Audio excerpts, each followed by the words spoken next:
त्यांनी काय केलं, ऑटोवाले आले, 200-300 ऑटोवाले आले, किती 200-300 वाले ऑटोवाले आले, युनिटी आले. मला बोलतात तुमचा स्टॉल इथून पहिले बंद करा. मी म्हटलं काय झालं, काय रिझन आहे. नाही तुमचा सिलेंडर आहे, असं आहे तसं आहे. मी म्हटलं बाकीच्या लोकांचं सिलेंडर काय, माझा धंदा बंद केलाय ताई. माझी काय हालत झाली असेल, माझी मम्मी रडत होती, माझी काय हालत झाली असेल.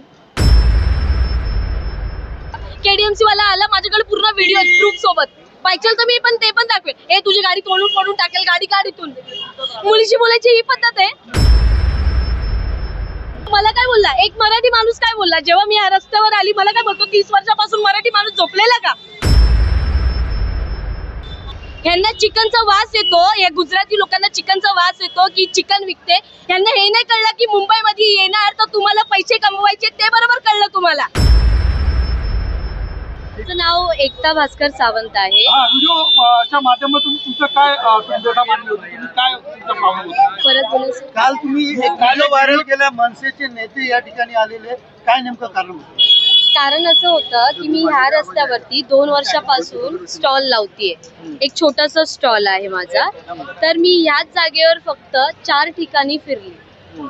मला 4 लोकांनी माझ्यावरती कंप्लेंट केली. आता ही कंप्लेंट म्हणजे कशी, मी स्टार्टिंगला जो रस्ता स्टार्ट होतो तिथे गाडी लावत होती, तर बाजूच्या माणसांनी शाखा प्रमुखला कंप्लेंट केली. जेव्हापर्यंत माझ्या इथे गर्दी नव्हती तेव्हापर्यंत मला कोणी त्रास नाही दिला, पण जेव्हा माझ्या इथे गर्दी वाढली तेव्हा त्या लोकांनी मला त्रास द्यायला सुरू केला. इथे शाखा प्रमुख कडे जाऊन त्यांनी कंप्लेंट केली. शाखा प्रमुख कडून कुणाला कॉल केली असेल केडीएमसी वाल्यांना, त्यांनी माझा स्टॉल बंद केला. कोणत्या शाखा प्रमुख. इथे एक आहे बघा. हा बरोबर, ते मला नाही माहिती दादा, मला काहीच माहिती नाहीये. फक्त एवढंच की माझा स्टॉल बंद केला. आता तुम्हाला काय वाटतं किती दिवस माझा स्टॉल बंद केला असेल. 1 दिवस 2 दिवस, पूर्ण 20 दिवस माझा स्टॉल बंद होता. मी रोज यायची, अशी हात जोडायची, दादा प्लीज माझा स्टॉल चालू करून द्या. मी माझ्या घरात एकटीच कमवणारी, कोणी माझ्यावर दया नाही केली, थोडीशी पण दया नाही केली. मी 20 दिवस रडली, हात जोडली, दादा मला चालू करून द्या. शेवटी एक विशाखा ताई करून आहे, ती मला बोलली की तू इथे लाव जरा, बघ इथे काय होतंय का नाही. तर तिने मला थोडीशी मदत केली.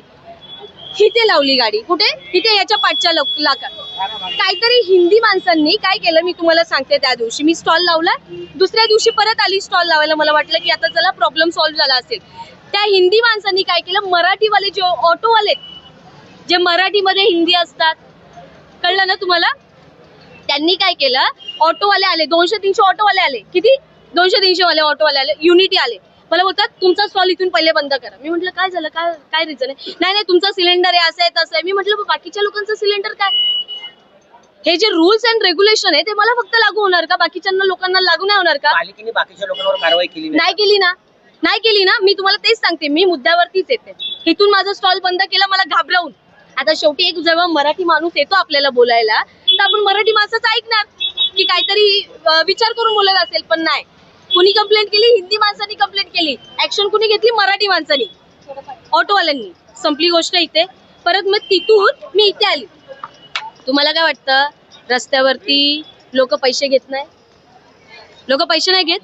करप्शन तुम्हाला माहिती कुठे चाललंय. तुमच्याकडनं पण पालिकेने काय मागणी केली. हे बघा, मी पालिकेला स्वतः बोलत होती की मला एवढा त्रास देण्यापेक्षा 20-20 दिवस बंद धंदा ठेवण्यापेक्षा, दिवाळी आपण काय विचार करतो दिवाळीला, की घरात माझा पैसा आला पाहिजे. माझा धंदा बंद केलाय ताई. माझी काय हालत झाली असेल, माझी मम्मी रडत होती, माझी काय हालत झाली असेल. विचार करा. तुमच्याकडे आपले घ्यायचे 300 रुपये. हा ते तर ऐका तुम्ही. माझं मम्मी आहे, 2 भाऊ आहे, पप्पा नाहीये, ठीक आहे. तर दिवाळी बंद, नवरात्री बंद. रवींद्र चव्हाण सरांच्या ऑफिसला गेली, पण ते काय भेटले नाही, कारण की त्यांचं नमो ते रमो काय ते त्यांचं चालू होतं. एवढं मी डिप्रेशन मध्ये गेली ना, की मला आता कुठून तरी मदत भेटेल का. माझी मागणी एवढीच होती. पहिले माझं 1 मिनिट ऐका दादा. हे झालं, तिथून मला इथे आणलं. तिथून काय केलं, हे बघा, हा जो ब्रिज आहे, इथून फोटो टाकला की हिच्या इथे स्टॉल आहे, इथे स्टॉल आहे, इथे स्टॉल लावला. तर इथून फोटो गेला. केडीएमसी वाला आला, माझ्याकडे पूर्ण व्हिडिओ प्रूफ सोबत. पाहिजे तर मी पण ते पण दाखवेल. ए तुझी गाडी तोडून टाकेल, गाडी काढीतून. मुलीशी बोलायची ही पद्धत आहे. पण मराठमोळ्या डोंबिवलीमध्ये मराठी तरुणीलाच व्यवसाय करून दिला जात नाही का? आता मला काय बोलला एक मराठी माणूस काय बोलला जेव्हा मी या रस्त्यावर आली मला काय बोलतो 30 वर्षापासून मराठी माणूस झोपलेला का हा केली ना दादा एक जागेवर नाही गेली खूप जागेवर गेली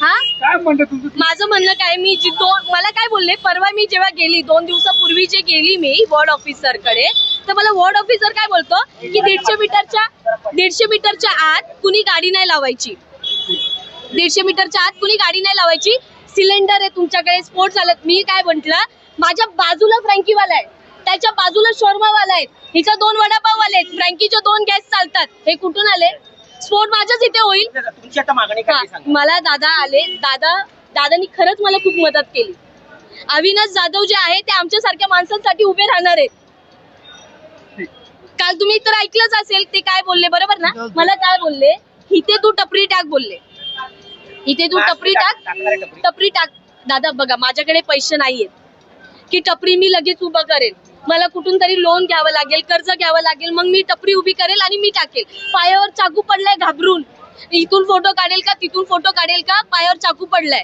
उभं राहता येणार आहे तुम्हाला दाखवून देते ही खोल जखम आहे तुमच्याकडनं पालिकेने काय पैसे मागितले का कारण तुम्ही मी ते सांगते. 300 रुपये दिलेत तर तेवढं मी तुम्हाला एक सांगते मी पालिकेला बोलत होती जेव्हा जे केडीएमसी वाले येत होते मी त्यांना बोलत होती की माझ्याकडून तुम्ही पावती घ्या जसं बाकीच्या लोकांकडून घेतात जेणेकरून मला त्रास नाही होणार तर ते बोलले नाही तुझ्याकडून पावती नाही घेणार तू आज पावती देशील उद्या माईकवर बोलून दाखवशील मग ही भीती दाखवली मला हे बघा पैसे घेतात ज्यांचे मी नाव नाही सांगणार सर्वांचे पोट आहेत माझं लास्ट म्हणणं काय आहे माझं हे जे सर्व जे कमवतात ना हे लोक जे सर्व जे कमवताय ना सर्व बिनधास्त कमवा सर्वांना पोट आहे तुम्ही करा पण जर आमचा महाराष्ट्र आहे पहिला हक्क आमचा आहे जर आम्ही कमवत असेल ना तर आम्हाला पाठी खेचू नका यांना चिकनचा वास येतो या गुजराती लोकांना चिकनचा वास येतो की चिकन विकते यांना हे नाही कळलं की मुंबईमध्ये येणार तर तुम्हाला पैसे कमवायचे ते बरोबर कळलं तुम्हाला हा हे कळलं तुम्हाला बरोबर